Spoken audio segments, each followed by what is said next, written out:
noite a todos e a todas.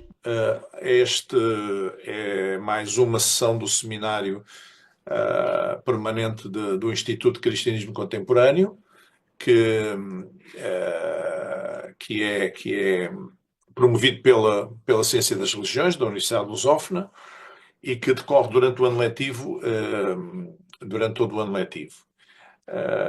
Nós temos estado todos os meses a ter uma conferência sobre um tema relacionado de alguma forma com a fé cristã, com a história do cristianismo, etc.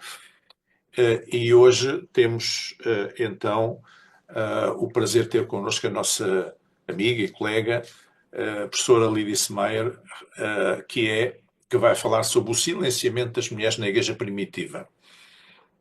Que é uma matéria que ela tem estudado muito nos últimos meses e produzido pensamento sobre isso, produzido, escrito, livros, artigos, etc. E também ensinado sobre isso. Eu vou fazer um resumo muito breve sobre a nossa oradora de hoje. É pós-doutora em Antropologia e História, doutorado em Antropologia Social pela USP, no Brasil. Também é professora e coordenadora de pós-graduação na Universidade Presbiteriana Mackenzie. Durante 23 anos fez este trabalho. Atualmente dá aulas no mestrado da Ciência das Religiões, na Universidade de Lusófona, também no Seminário Batista de Portugal, na Universidade Aberta de Psicologia e Autoconhecimento em São Paulo. É investigadora do Instituto de Cristianismo Contemporâneo e da Luz ao Globo, que é o centro de investigação da nossa faculdade. E é subdiretora também da revista Ad Eterno, uma revista de teologia académica. E, portanto, tem-se dedicado muito aos estudos de género na Bíblia e nas religiões, e tem desenvolvido também uma série de estudos, de cursos online, onde alguns de vocês com certeza já participaram, e é autora de artigos e livros na área da antropologia bíblica, antropologia da religião, sendo o mais recente o Cristianismo no Feminino, pela editora Mundo Cristão. Nós vamos ter entre 40 e 50 minutos, enfim, para ouvir esta conferência. No final teremos alguns minutos para algumas questões que queiram colocar.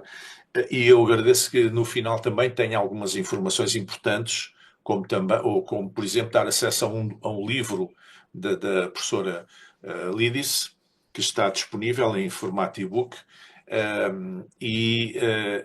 portanto, uma ou duas informações importantes. Por isso, sejam muito bem-vindos mais uma vez e vou passar a palavra então à professora Lídice. Muito bem-vinda, é um prazer tê-la aqui no nosso seminário. Faz favor. Professor Briços, eu que agradeço o convite, essa oportunidade de poder compartilhar um pouquinho de minhas pesquisas e poder também estar apresentando este novo livro, O Cristianismo no Feminino, livro este que já está disponível em formato de e-book por as livrarias, mas em formato físico só acontecerá a partir da próxima semana. E a Mundo Cristão deu-nos este presente, que alguns de vocês já sabem, que ao final, então, desta comunicação, aqueles que estão aqui presentes receberão um código que vão poder baixar a versão digital deste livro Cristianismo Feminino. É um livro onde eu pude revisitar toda a história do cristianismo através do olhar da mulher. Então, é um livro que não só reconta a história do cristianismo, mas através do olhar da mulher pesquisadora, como também da mulher artista. Todas as páginas, todos os capítulos são ilustrados com imagens de pintoras da Renascença e do período barroco que desenharam, que pintaram as mulheres da Bíblia, as mulheres referentes às histórias do Novo Testamento e desse início do movimento cristão. Sobre o nosso tema de hoje, eu recomendo, depois que vocês conseguirem baixar, então, a leitura do capítulo 14, que diz: devem as mulheres ficar caladas? Já é uma introdução sobre o nosso assunto que foi pedido para conversar, sobre o silenciamento das mulheres na igreja primitiva. Vamos então? Eu vou falar até muito breve, para poder dar tempo de perguntas surgirem e tirar mais as dúvidas até, já que não temos condições de tratar de todo esse assunto em tão pouco tempo. Mas se vamos falar do porquê as mulheres foram silenciadas na igreja primitiva, primeiramente temos que pensar, para ser silenciadas, elas têm que ter tido voz. Então vem a primeira pergunta. As mulheres tinham voz na igreja primitiva? Para responder a isto, vamos ter que regressar um pouquinho no tempo, um pouco antes, ou até bem antes, da igreja primitiva surgir. Vamos voltar até o período chamado intertestamentário, o período, então, que fica entre o final dos livros, da escrita dos livros do Antigo Testamento e antes de começar, então, a surgirem os livros do Novo Testamento. O que acontece nessa região de Judeia e Palestina nesse período intertestamentário, entre o século VI a.C. e o século I depois de Cristo, ou da Era Comum, como hoje em dia se usa falar? Primeiro movimento importantíssimo de lembrarmos aqui é que, em 334, Alexandre o Grande conquista a região da Palestina, a região da Judéia, como podemos chamar. E o que isso muda nessa região? Ora, logo depois dessa conquista, Alexandre morre, mas deixa os seus 3 generais dividindo a terra das suas conquistas. O pedaço da Palestina e Judéia vai ser, então, governado pelos generais Lásdas, ou Ptolomeu, ou a dinastia de Ptolomeu, ele reassume esse nome. E o que acontece aqui? É a mesma dinastia que vai estar cuidando também do Egito. Começa-se a implantar uma helenização na região da Palestina, na região ali do Oriente Médio, conquistada toda por Alexandre o Grande. E o que inclui essa helenização? A introdução da língua grega, é a partir desse período ptolomaico, por exemplo, que vai surgir a Biblioteca de Alexandria, a Grande Biblioteca de Alexandria, e o grande desafio que vai ser traduzir toda aquela Bíblia hebraica que já existe para o grego, e surge então a Septuaginta, nesse período aqui, que vai ser a Bíblia que vai ser utilizada por Jesus, utilizada pelos primeiros cristãos, os primeiros que vão formar a primeira igreja, a igreja primitiva. O que acontece nesse momento? Só que Ptolomeu não vai ter uma boa relação com os judeus. E aí os judeus vão apoiar um outro general, o general Seleucida, que é o Antíoco III, que vai conquistar essa terra também da Palestina, e vai então agora estar sob o domínio dos Seleucidas, sobre Antíoco III. Antíoco III agradece aos judeus fazendo o quê? Ajudando financeiramente no templo, dando vários subsídios para os judeus, já que, afinal de contas, os judeus cooperaram para que ele conseguisse vencer Ptolomeu. Mas surge o filho de Antíoco III, vem Antíoco IV Epifânio. E Antíoco IV Epifânio, que continua também com todo esse processo de helenização, só que agora ele vai acirrar esse processo de helenização, fazendo com que os judeus agora realmente tenham uma certa perseguição religiosa, a profanação do templo, a introdução cada vez maior de aspectos culturais, como, por exemplo, teatros, ginásios, todas as práticas culturais gregas sendo introduzidas nessa região. E, claro, alguns vão se adaptar a esse mundo grego, outros vão ser contrários, tanto que vai haver a Revolução dos Macabeus, a Revolta dos Macabeus. Com a Revolta dos Macabeus, mais uma vez, os judeus assumem essa região por um período, até que em 37 a.C. vêm os romanos e dominam essa região. Então, por que eu estou contando toda essa história? Para tentarmos entender o pano de fundo onde acontece o Novo Testamento. Então, eu tenho uma região da Judeia e da Palestina, e agora entra uma cultura romana. A cultura romana, então, se amalgama com a cultura grega, por isso temos a cultura greco-romana. Os romanos, eles muitas vezes absorviam costumes dos povos aos quais eles conquistavam, e assim, um dos povos interessantes que os povos romanos acabou assumindo muitas de suas posturas são os etruscos. Os etruscos, eles tinham um comportamento de igualdade entre os gêneros, homens e mulheres assumindo posições igualitárias na sua sociedade.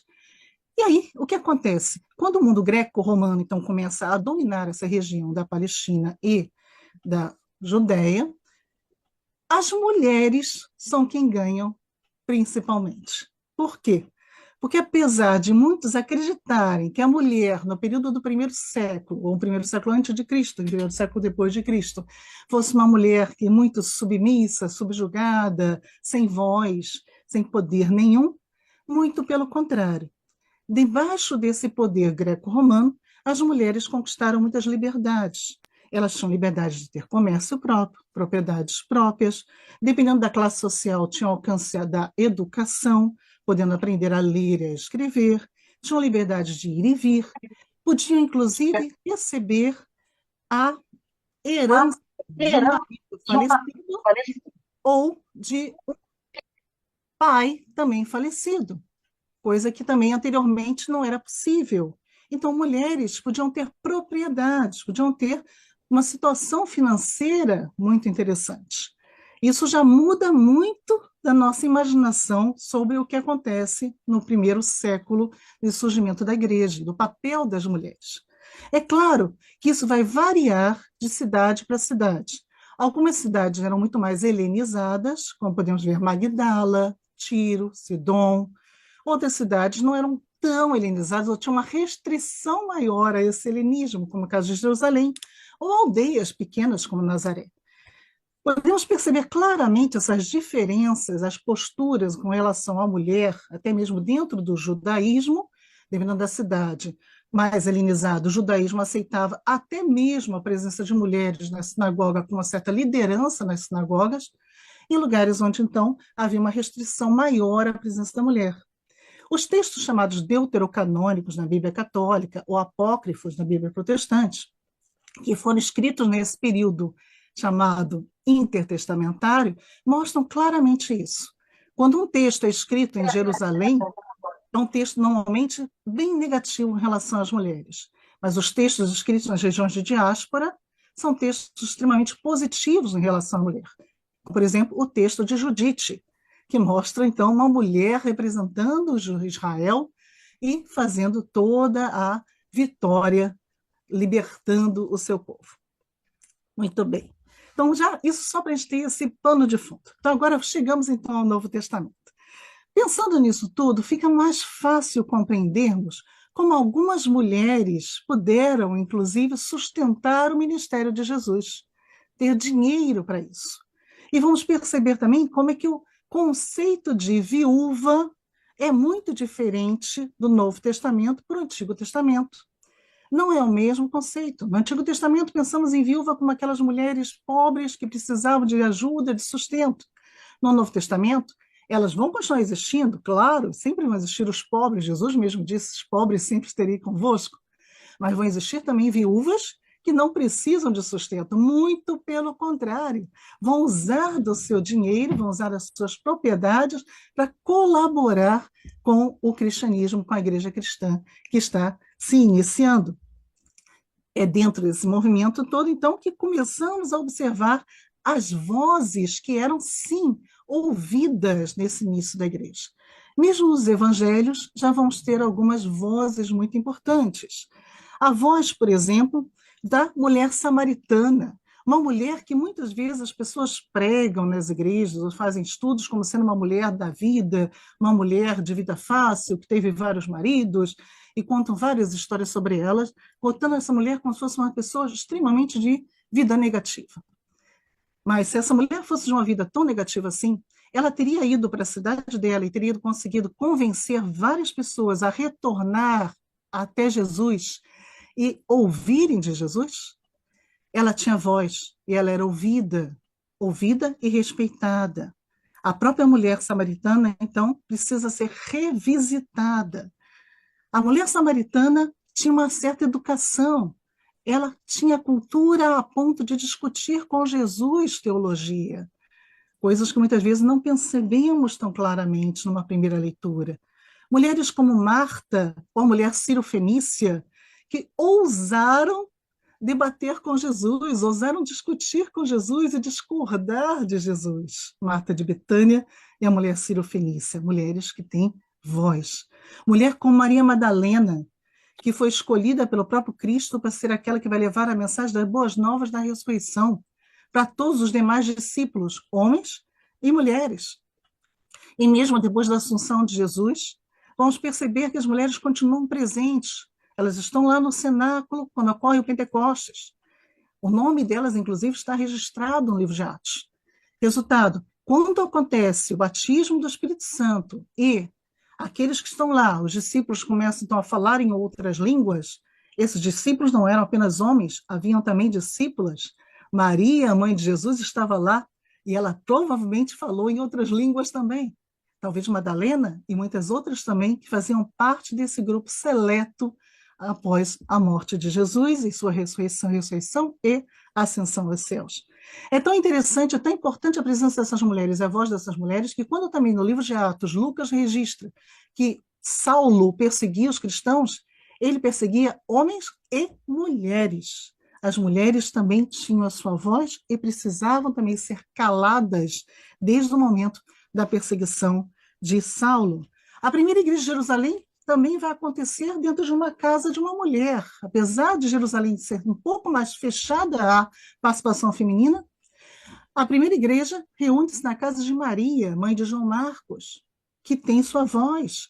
Atos registra não só a voz de Maria, mãe de João Marcos, uma voz até da sua serva, Rode, já mostrando desde então que servos e senhores conviviam e quando eram cristãos como irmãos. Muitas outras mulheres vão ser também representadas nos livros no livro de Atos e também nas cartas paulinas, como tendo também representantes importantes, líderes em igrejas que vão sendo formadas em toda a região da Ásia Menor, no Mediterrâneo e mesmo Europa. A primeira igreja da Europa, liderada por uma mulher, Lídia, em Filipos. Mesmo a igreja de Filipos terá também Evódia e Sintique, duas mulheres também citadas por Paulo por sua liderança nessa igreja. Corinto tem a Priscila, em Éfeso, Cloé, Laodiceia, Ninfa, Colossos, Áfia, esposa de Filemon, Cencreia, vamos ver a diaconisa Febe, tá? Representando também essa igreja e tendo também não só voz, como função aceita por todos que pertenciam àquela igreja. Mulheres que são também citadas pelo apóstolo Paulo como evangelistas, como a própria Priscila, que evangeliza não só Corinto, como Éfeso, Lídia, como já falamos dela, Maria, Trifena, Trifosa, Pérside, Júlia, irmã de Nereu, todas citadas em Romanos 16, mais uma vez falando de Evódia e Sintique, que também Paulo coloca como aquelas que se esforçaram, que trabalharam junto com ele, que arregaçaram as mangas e vestiram a camisa do evangelho. Paulo cita uma mulher que é uma apóstola, chamada Júnia, em Romanos 16. Uma mulher, então, não só uma mulher diaconisa em Romanos 16, mas também uma mulher que tem a função de apóstola. Alguém, então, que presenciou a ressurreição de Jesus e testemunhava isso. Paulo diz que, inclusive, conheceu, então, a Cristo muito antes de Paulo, que só foi conhecer a Jesus após a ressurreição e a ascensão de Jesus. E já que estamos falando de Paulo, precisamos lembrar que ele mesmo vai dizer que a mulher tem voz. Em 1 Coríntios 11, ele já coloca homens e mulheres profetizando lado a lado. Logo no capítulo seguinte, em 1 Coríntios 12, ele vai falar que o dom da profecia, sim, é para todos. Ora, e o que é o dom da profecia no Novo Testamento? No Novo Testamento também é um pouco diferente do conceito do Antigo Testamento. O próprio apóstolo Paulo vai definir isso em 1 Coríntios 14, versículo 3, onde ele diz que aquele que profetiza é para edificar, exortar e consolar. Edificar, exortar e consolar. A profecia está ligada, então, ao ensino, está ligada à pregação do evangelho. Mulheres e homens profetizam, mulheres e homens pregam, mulheres e homens ensinam. São vários os exemplos, então, que os textos bíblicos nos trazem. Por fim, ainda no livro de Atos, aparecem as filhas de Filipe, 4 mulheres que também anônimas no texto, mas que são tidas como profetisas. Mulheres essas que foram, durante muito tempo, nos textos, entre os pais da igreja, citadas como sendo exemplos de profetisas, junto com uma outra profetisa que não está na Bíblia, chamada Âmia de Filadélfia. Vários dos pais apostólicos vão citar essas mulheres como sendo exemplares, juntamente com homens também tidos como sendo profetas. Vemos, então, que a realidade da igreja do primeiro século era uma igreja regida pelo carisma do Espírito Santo. Homens e mulheres tinham funções idênticas, não há uma hierarquia entre homens e mulheres. Homens pregam, mulheres pregam, homens profetizam, mulheres profetizam, homens oram, mulheres oram. É por isso que Gálatas 3:28 é o texto realmente que mostra a realidade dessa igreja. Uma igreja que vive claramente o texto que diz: dessarte não pode haver judeu nem grego, nem escravo nem liberto, nem homem nem mulher, porque todos vós sois um em Cristo Jesus. Uma igreja, então, que não faz distinção de classe social, não faz distinção de etnia e também não faz distinção de gênero. Essa igreja, tão importante, então, vai também ter a presença, como já vimos até, de diaconisas. Febe é a diaconisa que nós temos citada por nome. Mas em 1 Timóteo 3, o texto fala de diáconos homens e logo depois de mulheres. A interpretação de que são mulheres dos diáconos só surge bem posteriormente, já depois do século X em diante. Até então, sempre se acreditou que o texto se refere a diáconos homens e diáconos mulheres, ou diaconisas, colocadas lado a lado, até porque Febe é um exemplo delas.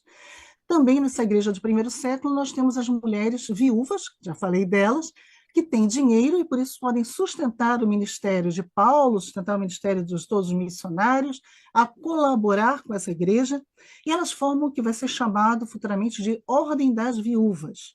Mulheres que, então, usam os seus postos para ajudar a igreja financeiramente, mas também colaboram no ensino e colaboram na oração.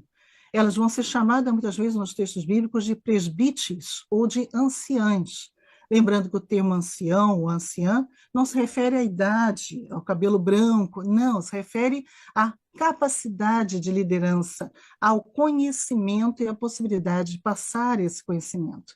Inácio de Antioquia, ainda no século I, vai dizer sobre umas certas mulheres que eram virgens e participavam da Ordem das Viúvas, mostrando que não necessariamente, para ser da Ordem das Viúvas, é necessário enviuvar.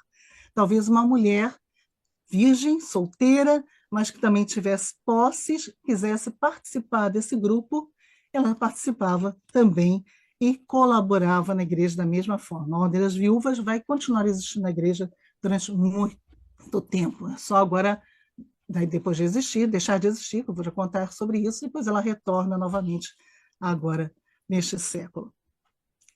Esta é a primeira metade do século I.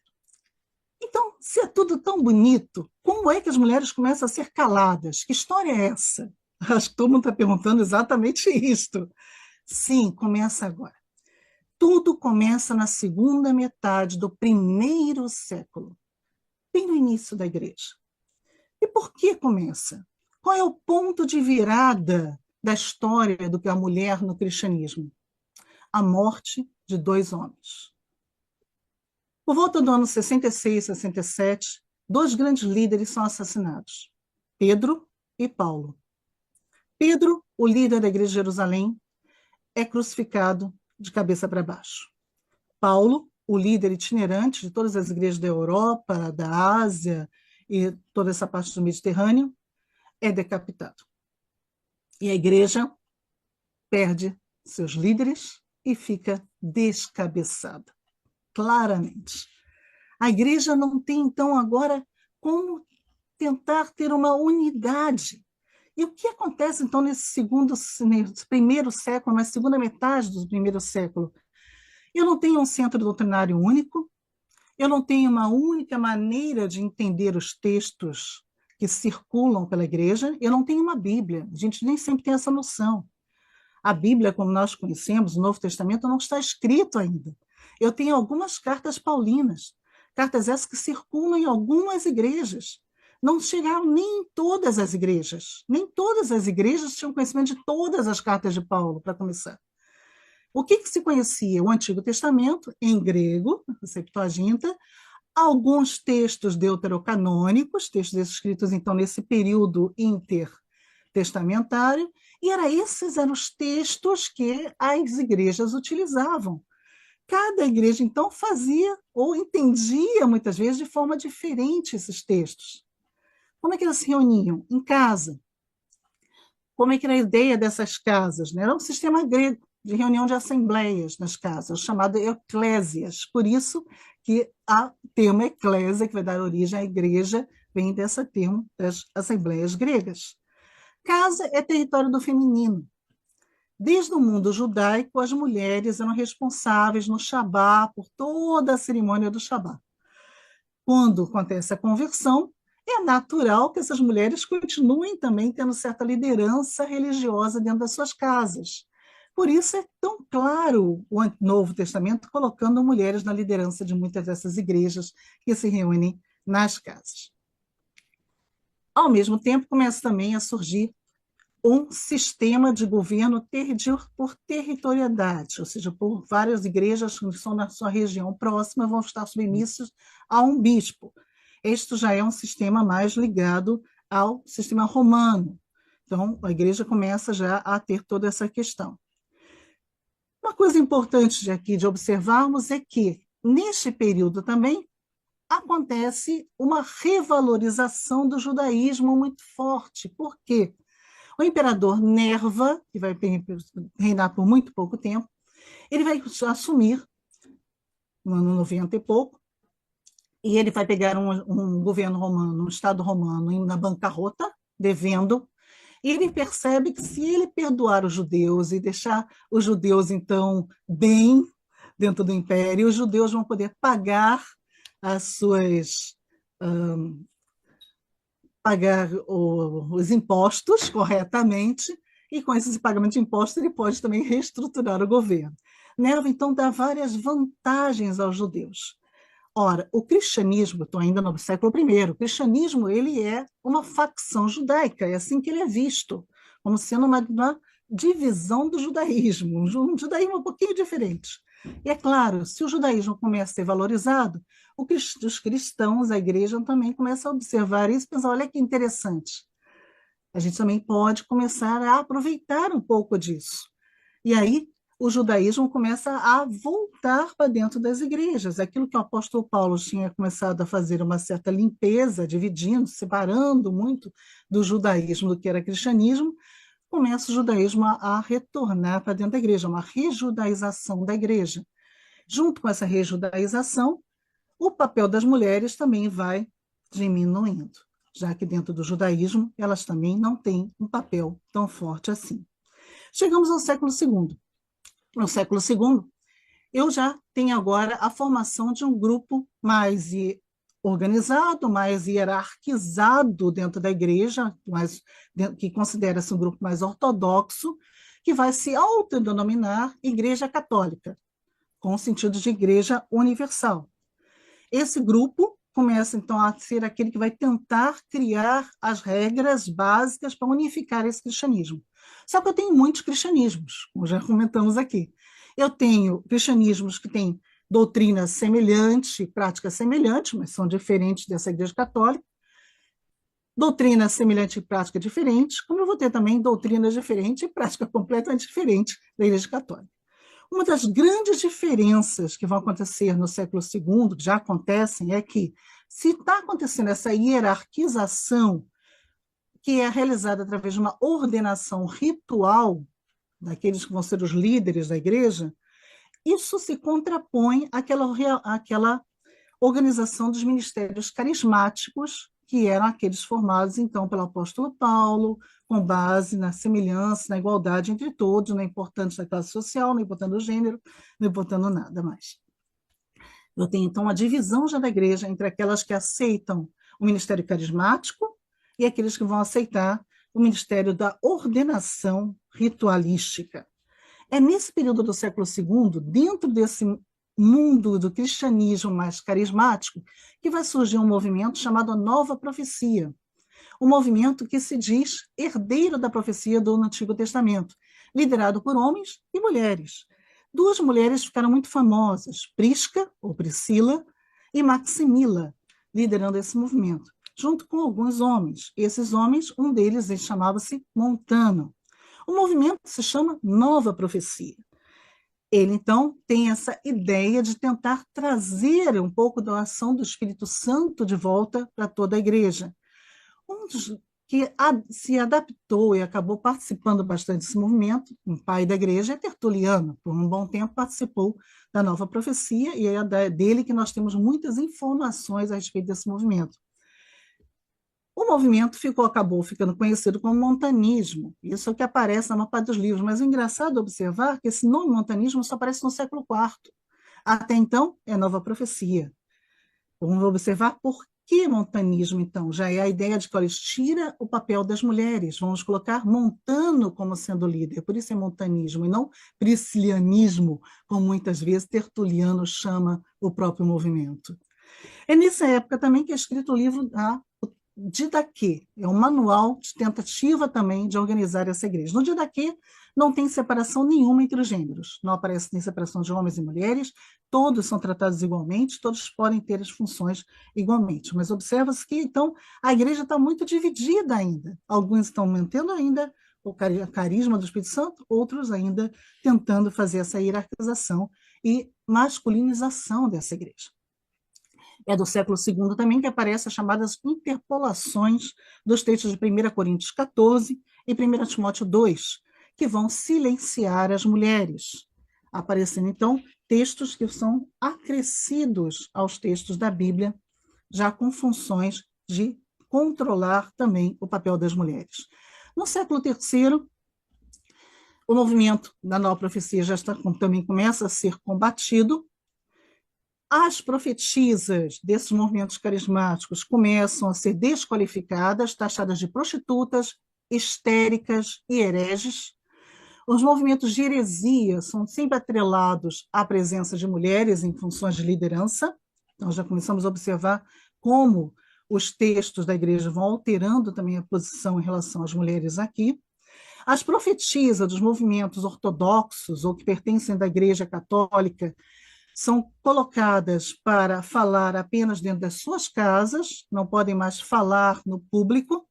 Por que isso? Agora, isso é muito importante, justamente porque no século III, a igreja começa a sair do universo da casa, do universo, então, restrito ao lar, muito mais voltado à presença feminina, para ir para o universo do público, um universo muito mais masculino. A igreja mais antiga descoberta até hoje, a igreja dura Europos, é justamente do século III, e os seus fundamentos são uma casa, mas vemos que a arqueologia já percebe que ela foi uma casa modificada para se transformar, então, num local apenas voltado para cultos, apenas voltado para ser igreja. Este é o século III, então já está acontecendo essa mudança para o mundo público, e os homens é que vão estar dominando essa esfera do mundo público. Então, as mulheres ficam cada vez mais restritas ao universo da casa, até mesmo as profetisas. Elas podem falar, mas só desde que não falem em público. Há uma profetisa, por exemplo, citada na carta de Firmiliano a Cipriano, anônima de Cesareia, onde justamente ela é criticada por falar em público.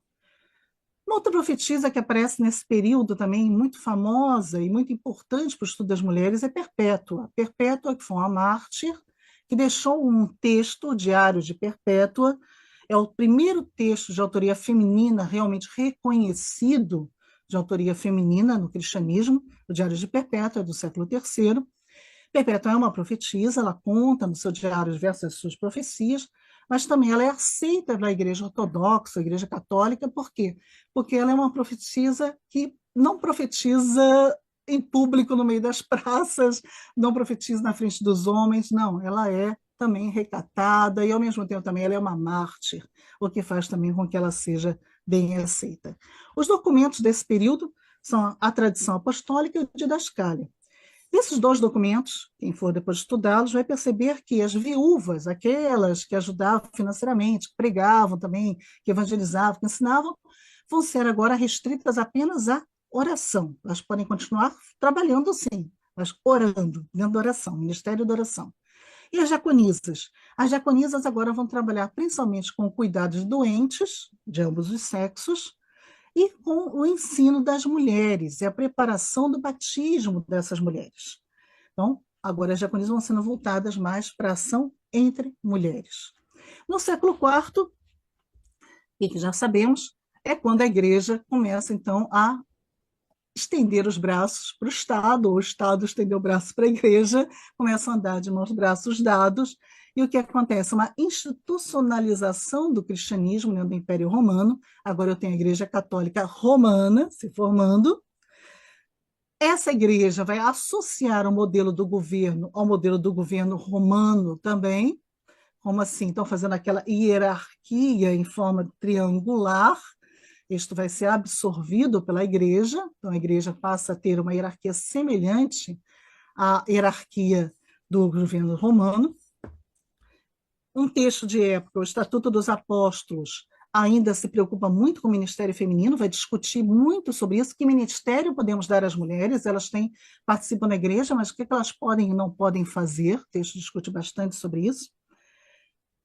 É desse período também que surgem os movimentos aqueles que vão para os desertos, aparecem os pais do deserto e as mães do deserto, mulheres e homens que não se adaptam a essa nova vida de igreja e Estado andando juntos e resolvem, então, se deslocar para se tornar ermitões, ermitãs no deserto e tentar ali se aproximar mais da vida do cristianismo nos seus moldes originais. O próximo curso que eu vou lecionar pela Lusófona X é justamente sobre esse período, a espiritualidade das mães do deserto. Então, quem quiser conhecer um pouco essas mulheres que deixaram escritos, chamados apotegmas, tiveram voz. Voz essa que foi muito tempo calada também. Muitos desses apotegmas, desses ditos, foram transmitidos com nomes de homens. Hoje já estão separando o que é das mães do deserto e o que é dos pais do deserto. Por um grande período, só os pais do deserto é que foram realmente estimular a sua leitura e os seus textos que foram preservados. Mas os das mulheres também foram, ainda bem, podemos estudá-los também. Nesse século IV também acontece o declínio da Ordem das Viúvas, elas passam a se chamar agora também como diaconisas, então deixam de ser viúvas, passam a ser apenas diaconisas. Tudo vira diaconisa. E é nesse momento também que o cânon, finalmente, da Bíblia começa a se organizar. E agora, então, tudo começa a ser uma seleção de textos, quais aqueles vão participar da Bíblia e quais vão ficar de fora. Nós estamos terminando, fiquem tranquilos. Século V, as diaconisas agora não podem mais ser casadas. Se elas forem casadas, elas têm que se separar dos maridos, então, leitos separados, viver, então, em castidade, para poder continuar sendo diaconisas. Com o passar do tempo, ainda dentro do século V, elas vão se transformando em abadesas, e daí em diante começa a surgir, então, o início das freiras, que vão ficar, então, dentro dos conventos, dentro da clausura. No século XII, a ordenação só pode acontecer para aqueles que servem ao altar. Então, as mulheres ficam excluídas das ordenações. Elas podem agora ser consagradas, não mais ordenadas diaconisas, a partir do século XII. No século XIII, as mulheres, então, passam a ser proscritas totalmente do altar, consideradas inaptas à ordenação, não só pelo sexo feminino, mas também pelo fato de elas terem a menstruação mensal, que as deixaria impuras de participarem do altar de Deus. Até que elas saem totalmente, o ritual da ordenação das diaconisas, que era o que existia, sai totalmente do pontifical romano, no século XIII. No século XVI, com a reforma protestante, Lutero resgata muito do valor da mulher, e assim, com o sacerdócio universal dos crentes, as mulheres voltam a poder ser pastoras, poder pregar, escrever, surgem mais teólogas, e assim chegamos aos dias de hoje, uma situação, então, bem diferenciada entre o que é católico, o que é protestante, com esse posicionamento, algumas igrejas abrindo espaço para as mulheres, outras igrejas fechando completamente o espaço para as mulheres, algumas igrejas permitindo, então, a voz da mulher ainda para se ouvir, outras calando totalmente as mulheres. O interessante é observar que, apesar de todo esse esforço desses séculos todos para silenciar as mulheres, elas nunca foram totalmente silenciadas. Mesmo na Igreja Católica, nós vamos ver várias doutoras da Igreja aceitas e ouvidas, até mesmo pelos papas. Mulheres que mantiveram a sua voz, mulheres que falavam abertamente, não tinham medo de expor as suas teologias, as suas conclusões. Mesmo no mundo protestante também vamos ver isso.